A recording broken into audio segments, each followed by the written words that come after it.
Khorne here, and today I will be sharing with you why I love the Tomb Kings. Before I was enlightened through endless slaughter to join the forces of the Blood God, this used to be my favorite race to play in Warhammer. Hailing from the windswept deserts of Nehekhara, once a land of magnificent architecture and noble dynasties, now a desolate place where no living thing stirs. Through blasphemous necromantic magic, the entire population of Nehekhara was cursed to a living death. The corrupt sorcerer Nagash instigated a great catastrophe that simultaneously destroyed every living thing in Nehekhara and raised the dead from their tombs. The reborn Tomb Kings look upon their shattered lands and vow that all of Nehekhara must be restored. As it once was, so will it be again. All of the Tomb King's units are free of upkeep, making their units ideal in terms of value for efficiency. To account for this fact, the Tomb Kings have army limits, which can be increased by researching technologies, collecting books of Nagash, and through the mortuary cult. They possess decently strong melee infantry that can form a staunch line of spears stretching as far as the eye can see, or well, simply form a blob. There are a few decent range options, one of which uses the souls of the damned as ammunition. They also have some not very impressive cavalry and chariots, but what truly makes the Tomb Kings shine are their constructs. Built to protect the corpses of kings for eternity, these towering structures were placed in and around their necropolises. Long ago, the Lich Priests learned the incantation to bring these hulking stone forms to life.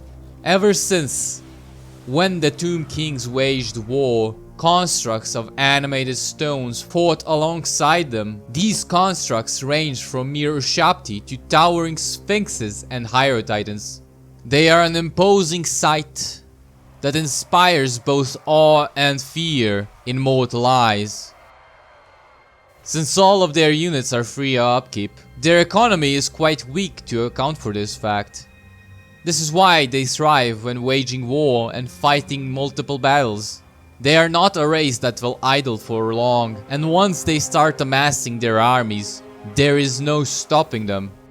All of their units that aren't just generic spears and swords have unit caps, which you can increase by constructing military buildings in your settlements. This makes building up your settlements all the more satisfying, as it always makes you think which units you want to increase the capacity of.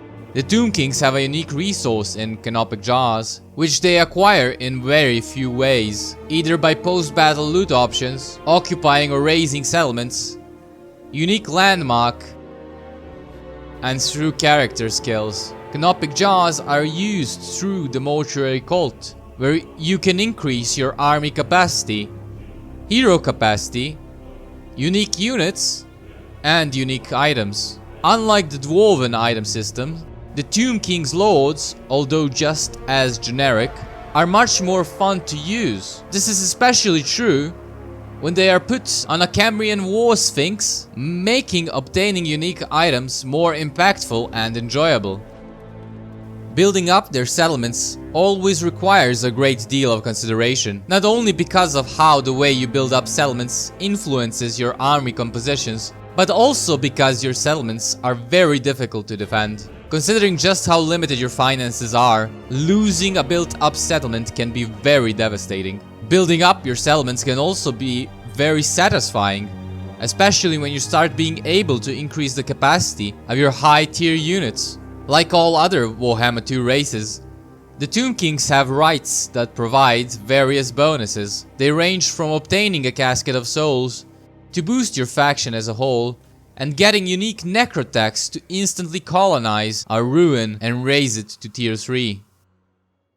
Their technology tree is also one of the most interesting in the game. You must think about which dynasty to research first to be able to access its unique bonuses. After researching a dynasty, You gain additional army capacity and unlock more research options, but also reduce your research speed. You can also acquire unique banners through the technology tree, all of which are quite powerful.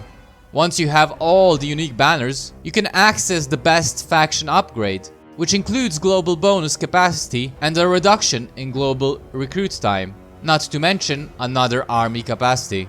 Overall, the Tomb Kings were updated in a quite enjoyable way in Warhammer 3, providing more ways to increase heroes' capacity, being able to trigger the Realm of Souls multiple times in a single battle, and better faction bonuses. However, Cetra's bonuses were reduced for some reason, making him feel somewhat weaker than he used to be. Yet another reason to put CA into the book. All in all, the Tomb Kings are an amazing and very interesting race to play, with diverse armies, interactive settlement building, and gameplay that captivates you and keeps you playing for hours on end. If you enjoyed the video, I am some 300 subscribers away from being monetized, so if you could subscribe for future content, it would greatly help me out. Thank you all for watching, and until next time.